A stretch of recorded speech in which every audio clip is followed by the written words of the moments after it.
Hello, my beautiful friends. It is the beginning of May, which means we are in the heart of Taurus season. And this year, of course, Taurus season is so potent, so powerful, so beautiful as we move through an eclipse season, a Mercury retrograde in Taurus. There's this really potent sense of weaving going on in the world at this time, a really powerful conversation between tension and release, stagnation, and the wild river of life rushing through and bringing in new channels and new ideas, really tender themes around grief and joy. I think this is such an interesting moment in time, and I know I am feeling it in huge ways. For many of you know, I just recently adopted a dog. There's just a lot moving in the world. It's been a really tender time of exploring who I'm becoming and what matters to me, and things changing in big ways. So I feel like starting off May with some of this energy is so powerful. But of course, as we get close to the end of Taurus season, we have another Taurus transit coming into the picture, which is Jupiter in Taurus. And I just love that this Jupiter transit is coming in right after this really powerful eclipse season and kind of guiding us into some new creativity and some new ways of moving through the world. So today we are going to be talking about this Jupiter and Taurus transit. I want to get us like kind of softly familiar with it, loosen our grip a little bit on it, relax into it, because I think one of the things that we tend to do when we're working with Jupiter, a message that I kind of see coming up often when I see posts about it, is kind of like take advantage of this 1 year when Jupiter is in whatever sign it's in, especially if you happen to be a Taurus or have strong Taurus energy, right? There's this kind of pressure to make this the year where you do all the expanding, all the success, all the outward growth, because Jupiter is associated with expansion. And I think it's important that we always hold Jupiter lightly. It's a really wonderful energy. It's very fun to play with. It rules my rising sign, so I am partial to Jupiterian ways of seeing the world. However, it doesn't need to be this pressure-packed spotlight intensity. And I think today what I really want us to do is just get us familiar with the themes, get us familiar with some of the ways we can work with this, some of the ways it might show up in our lives, and have a little bit of fun with it and explore. So let's get into what this transit's all about. And actually, before I start that, I just wanted to mention as well that I want to support us and getting into the rhythm of Jupiter and Taurus. So over on my Patreon, I'm doing a 4-week series that starts on May 17th. It is called Weaves, Webs, and Wending. And it's all about how we begin creative journeys. So taking care of ourselves in the beginning, and then how we take care of ourselves after we've begun and we're feeling all that tenderness. And it's going to be a lot about recapturing our creative spirit and spark and how to work with it. So I would love to see you there. I'm also planning on putting up on Patreon Jupiter and Taurus through the houses. So you can kind of see maybe some of the themes that you'll be working with. There'll be a whole series of information about that. So I really would love to see you over there if you are looking for some more support beyond this chat today about Jupiter and Taurus. So let's get into it. Jupiter and Taurus. Jupiter was last in Taurus in June 2011 to June 2012. Always fun to kind of look back at that time.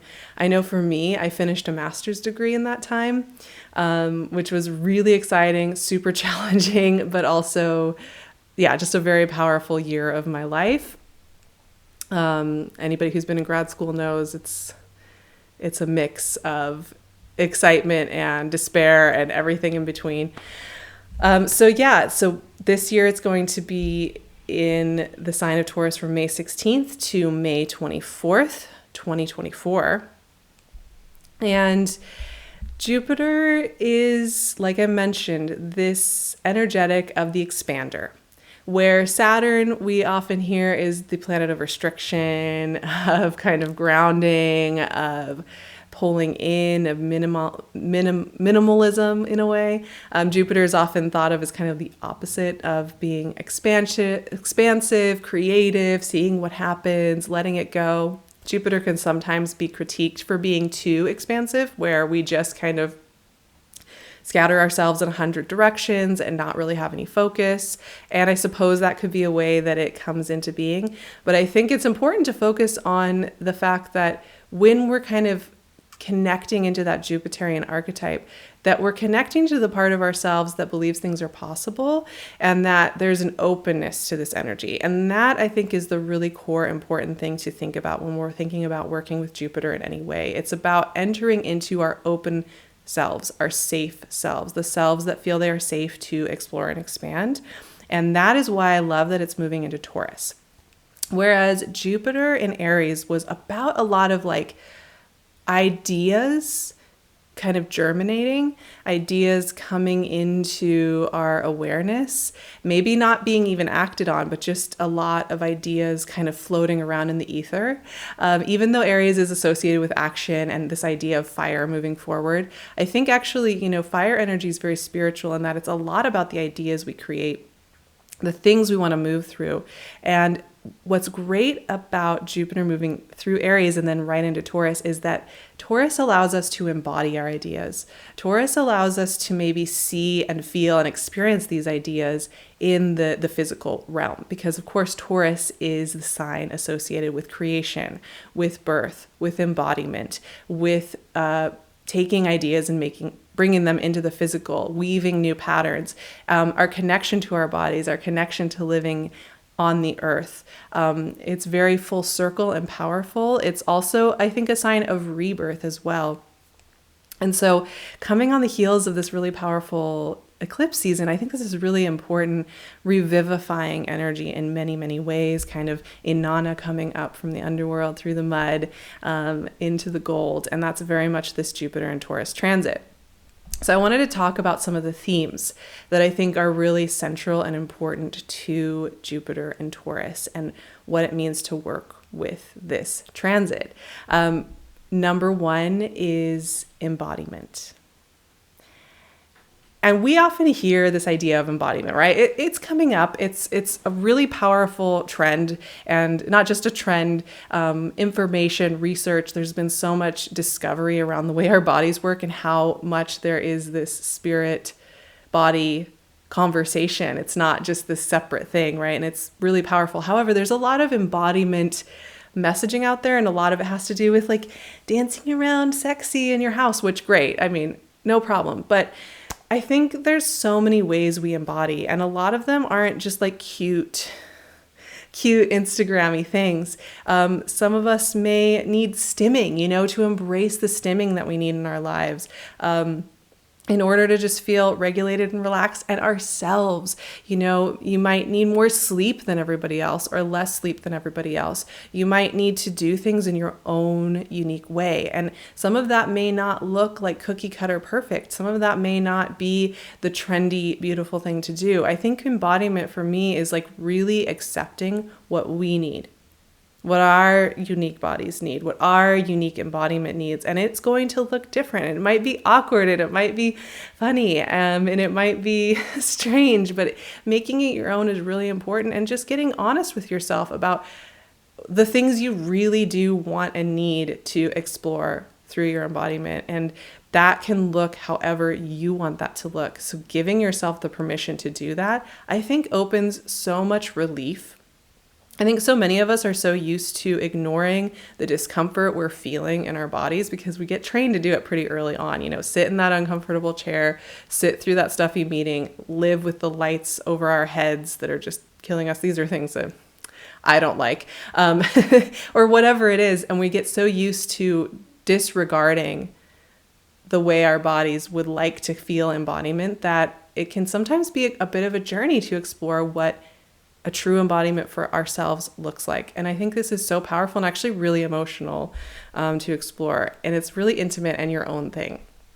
The next theme is creativity and renewal, of course, because, as Jupiter, the expander, moves through the sign of creativity, the sign of longevity when it comes to creativity. This is all about making space for new creations.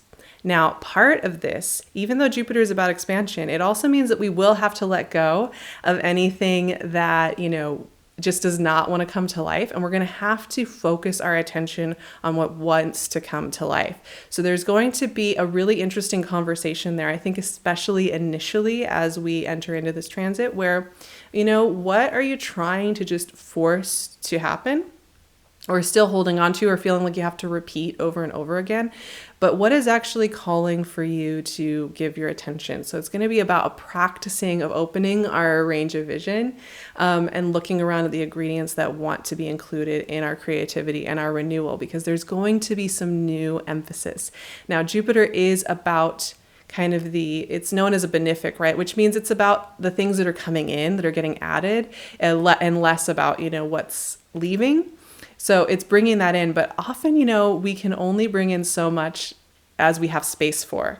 So even though Jupiter might be doing all of that work, it is going to be important that we create enough negative space in our lives in order for those new ingredients to come in.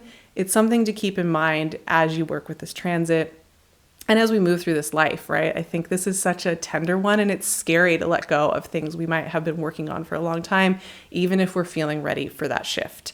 And it's going to be different for everyone. Some of you may just expand on what you've already created. Some of us may also go through a big modulation when it comes to letting go of old projects. The next theme is one of my favorites, which is timing and birthing. So I think that one of the beautiful things that I love about working with Taurus energy in general, whenever there's an important transit here, is to kind of reconnect with our own innate timing, and not the hyper mechanized timing that we often get fed.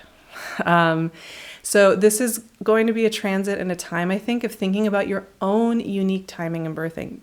Things don't, blossom overnight most of the time. They build slowly over time. And this is really a transit that's going to honor the practice of steady. Slow and steady wins the race.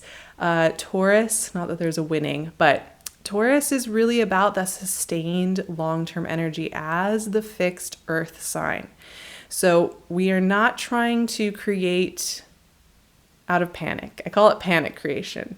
When we're just kind of like, oh my God, I have to master this thing right now and be in charge. This is going to be about creation from a sense of timing and birthing that takes time and weaves slowly. So keep that in mind.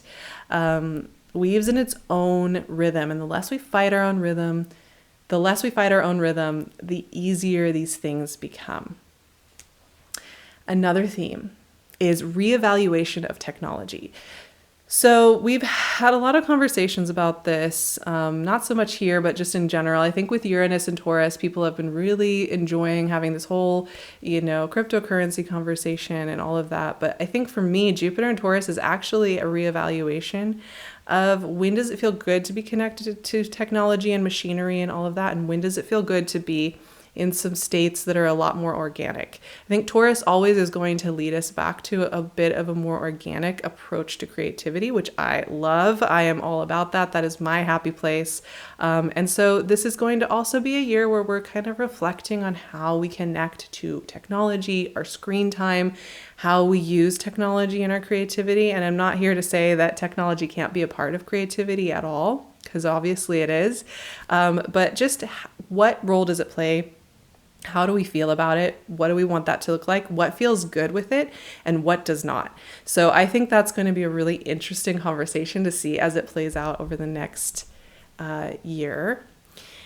And then finally, it's something I mentioned about May in general, but I also think it's a theme that I think we will be playing with all throughout this Jupiter and Taurus transit, which is strain and acceptance.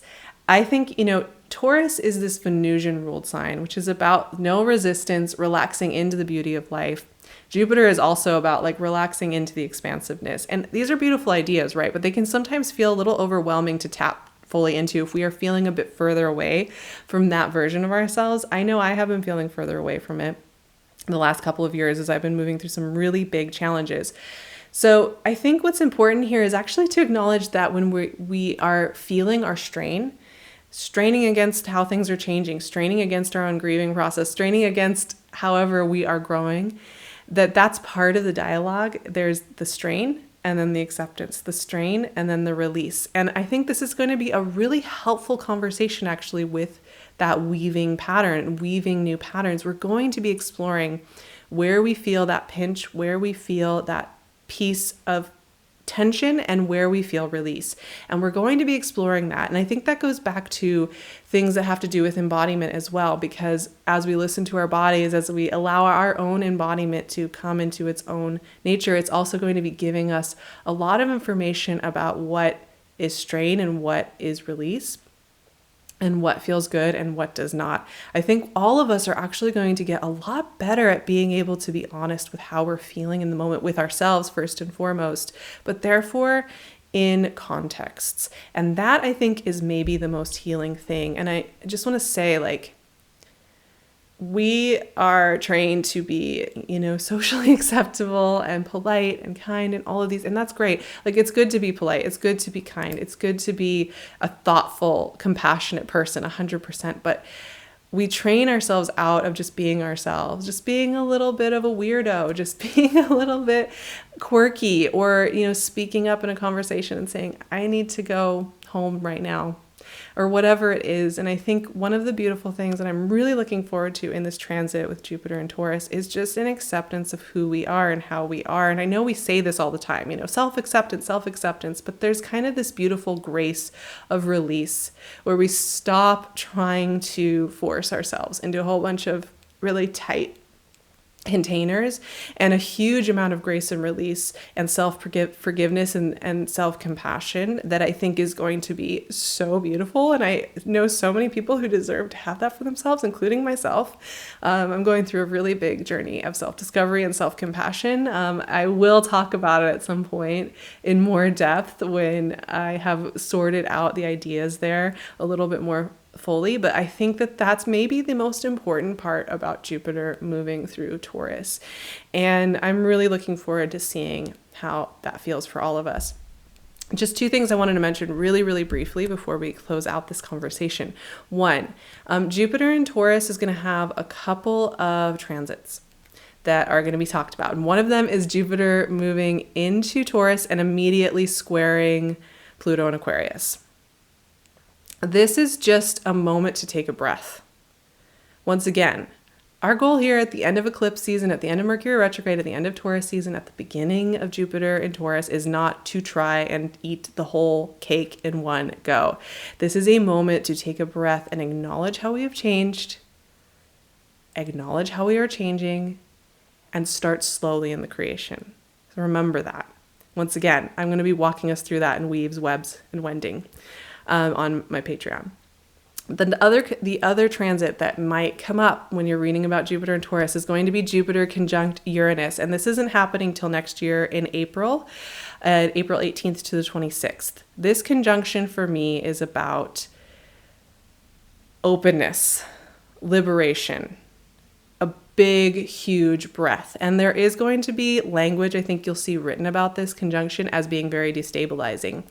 And at first I was like, I don't really like that word destabilizing, because I think we're very trained to think about life being this kind of volatile, explosive thing that's going to attack us at any minute. But I realized that, foundations have to change if we want to build anything new, right? And I think as a world, we are longing for new foundations.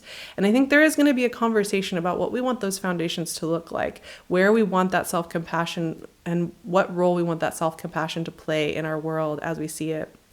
It is also, I think, going to be a really visionary, creative conjunction, full of technicolor visions of what we could be.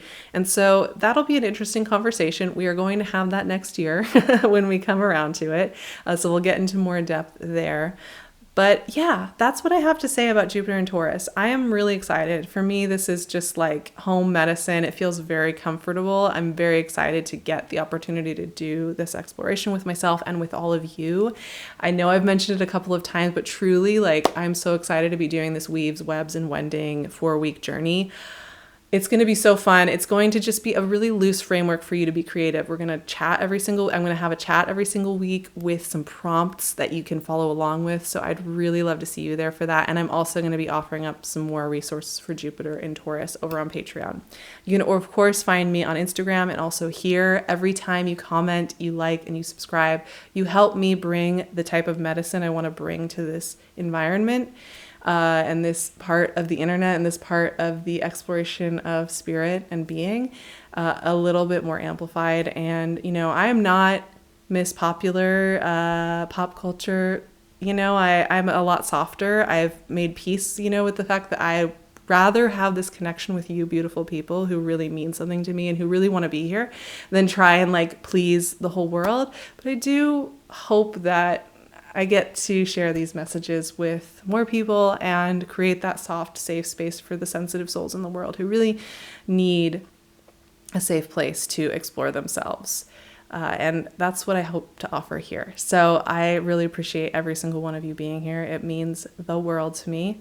I will see you so very soon for more conversations. We have a lot coming up in the summer months, and I'm so excited to share those with you. I'm sending you all my love. I will talk to you so soon. Have a beautiful May, my beautiful friends.